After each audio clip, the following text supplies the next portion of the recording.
Isang magandang gabi po sa ating lahat. Mga shoutout pala dyan. Una-una sa lahat sa aking 336 na mga subscriber na sa aking YouTube channel. So ngayon lang tayo guys nakabalik ulit.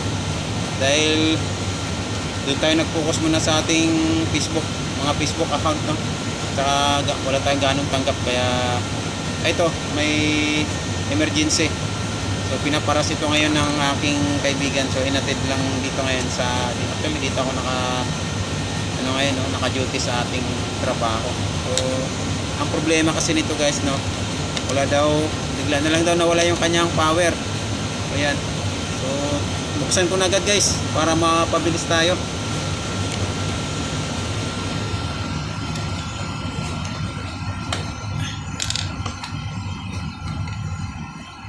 Walang linis-linis pero okay lang yan.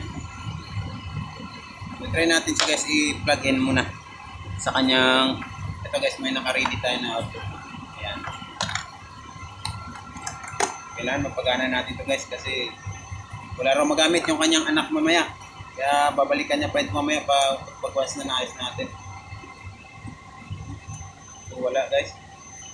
Ayan, sa mga ganitong issue guys, no, tanggalin lang muna natin yung natin. So i-plug out natin guys para dati. So ganitong issue guys, no, so sa mga na-upload ko nito dati, so madalas na problema nito ay ang kanyang thermal fuse, no, na tinatawag. So ayan, may naka-ready tayo ng mga thermal fuse pero wala tayong oval, no, square lang yung nandito pero pwede na to guys. Same lang naman, basta same value lang, walang problema yan, no. Huwag lang tayo mag-direct na i-direct natin na i-ano natin, i-bypass natin siya na diretso na walang thermal fuse. So wag natin gawin yan guys, lalo na sa mga baguhan na ngayon pa lang nagre-repair. So ang sa atin lang guys, for safety purposes, dahil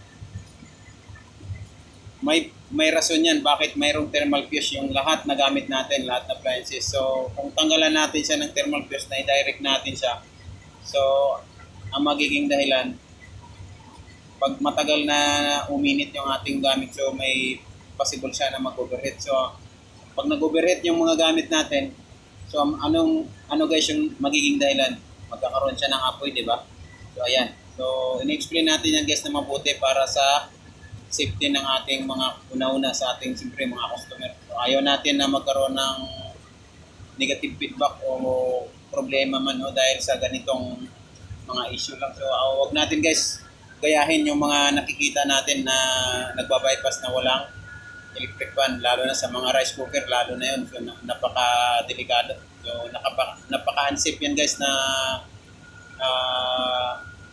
trabaho, napaka-delikado, no? Dahil isang pagkakamali natin pwede tayong magka-apoy. So pwede tayong magkasunog sa ating pamamahay, lalo na napabayaan natin na hindi natin natupag. So although wala akong mini-mention dito guys na tao, so ang sa akin lang, dapat nasa safety tayo. Dahil may purpose yan guys kung bakit mayroong thermal fuse yung ating mga gamit.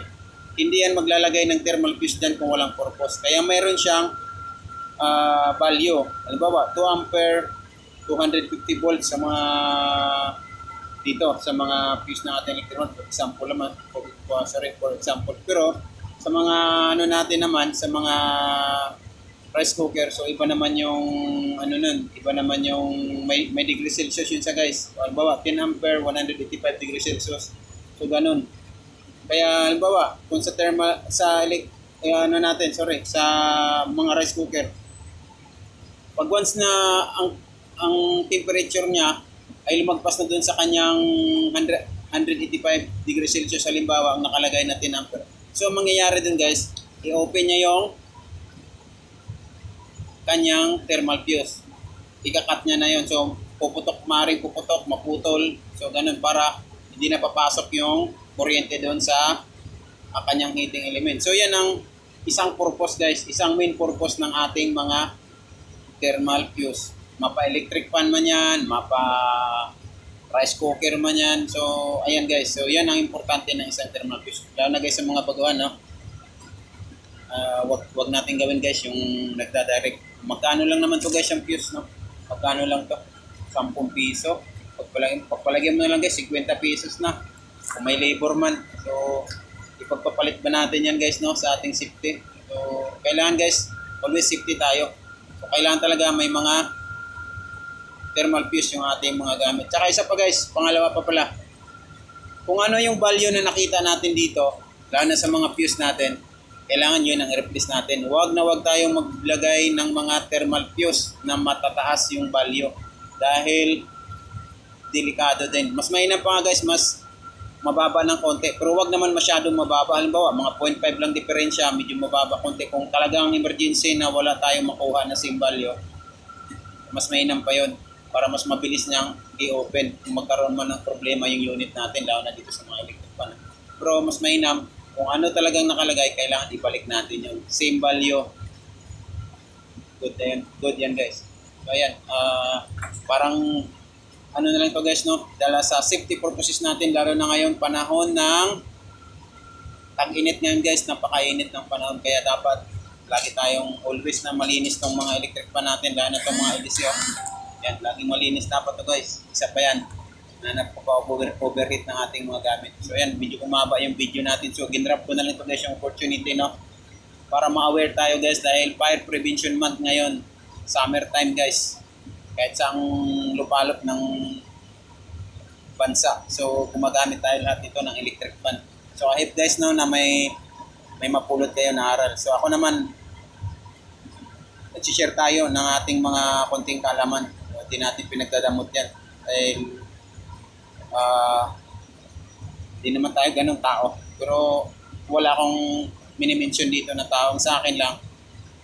Para sa ating safety purposes na kailangan talaga mayroong thermal fuse yung ating mga gamit. Okay? Ayan, proceed tayo dito guys.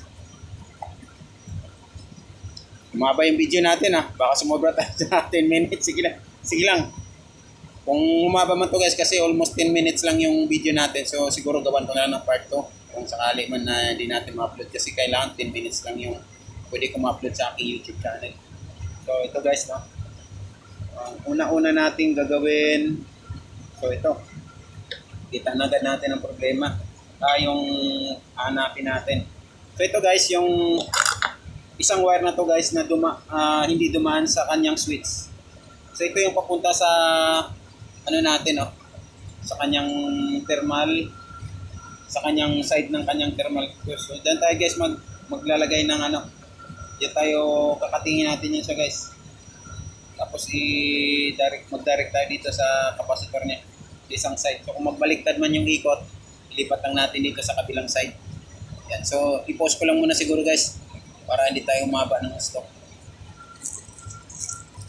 So ayan guys, na-cut na natin. Hinaba-haba lang natin para medyo malapit tayo dito sa capacitor niya.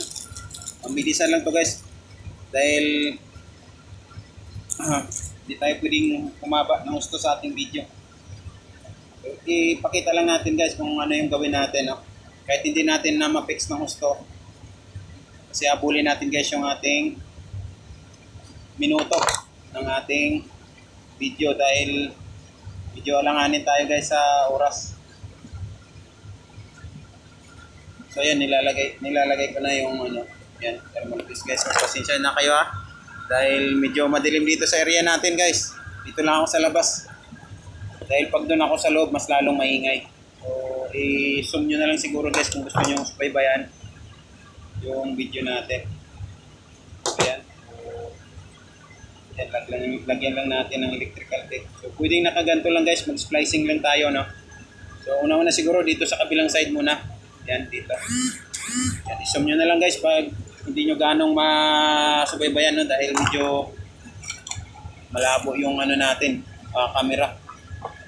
Ayan, i-post natin ulit. So ayan guys, mag-splicing lang tayo dito guys, no? Huwag na tayo magputol. Ayan, nagbalat lang tayo ng konti. Ayan, tapos ito yung dulo ng ating thermal fuse.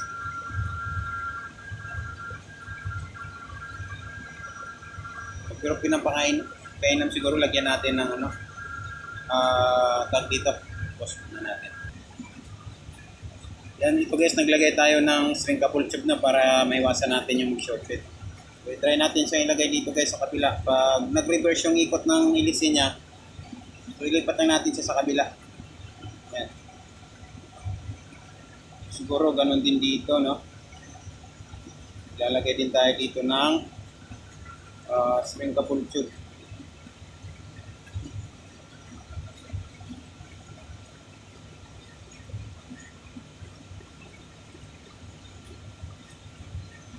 Initin lang natin guys ng lighter. Okay, pas lang natin ulit. So ayan guys, naglagay tayo ng spring couple tube. Ayan. Nilagyan natin siya para medyo safety tayo guys. Ayan. So tinating ko ito guys yung linya ng papunta dito sa kabilang side ng ating power cord. So kung saan guys yung linya na hindi dumaan sa switch, so yun yung papunta guys sa kanyang thermal fuse. So ang ginawa ko, kinating ko yung dito sa side, no? So naghaba lang ako konti para malapit tayo sa sa pinaka-capacitor niya. Yan, nilapit ko na lang guys yung aking camera para medyo mas bayan yung makita niyo. Yan siya. So ito yung ginawa natin guys. So ngayon ititesting natin siya kung gagana siya. Ngayon kung mag-reverse guys yung ikot ng ating ilise, so ang gagawin natin, ililipat lang natin dito sa kabilang side ng ating capacitor para kung sakali man, no? O wala namang problema guys pag nagkabaliktaran dahil wala namang polarity. Yun nga lang, magre-reverse lang ikot ng ating ilise. So testing natin guys. Yan, para makita natin kung okay na. Sana okay na, no? Hirap talaga guys pag emergency. Ayun, no? Gumana guys. Yun lang naging problema niya. So yun lang guys yung gagawin natin, no? Pag tayo ng thermal fuse, palit tayo ng thermal fuse. So, yan. Yan. Yan, number 2. Yan, number 1. Oh. Okay na guys. So, yun lang naging problema. So, hindi na tayo nag-check dito ng kanyang freewheel dahil parang okay naman to. So, yan, siguro isasara na natin to, no? Yung unit, plug out na natin para maayos natin ito ng maayos. So, okay na siya. So, yan lang guys ang gagawin natin. Once na nag-reverse siya, so, ilipat lang natin siya sa kabila. So, wala namang problema yan. So, I hope guys na may natutunan kayo sa ating video tutorial ngayon, no? Ugaling malinis guys yung ating mga electric fan, kahit earphone, kahit anong gamit man yan. Lalo na ito guys, mga electric fan, gamit na gamit ito sa ating pamamahay. So, yan guys, para sa safety natin, kailangan always safe tayo. Huwag natin gawin yung mga nagbabypass na yan. So, delikado yan guys. So, malalagay sa langanin yung natin dyan, buhay. So, thanks for watching guys. God bless po sa ating lahat.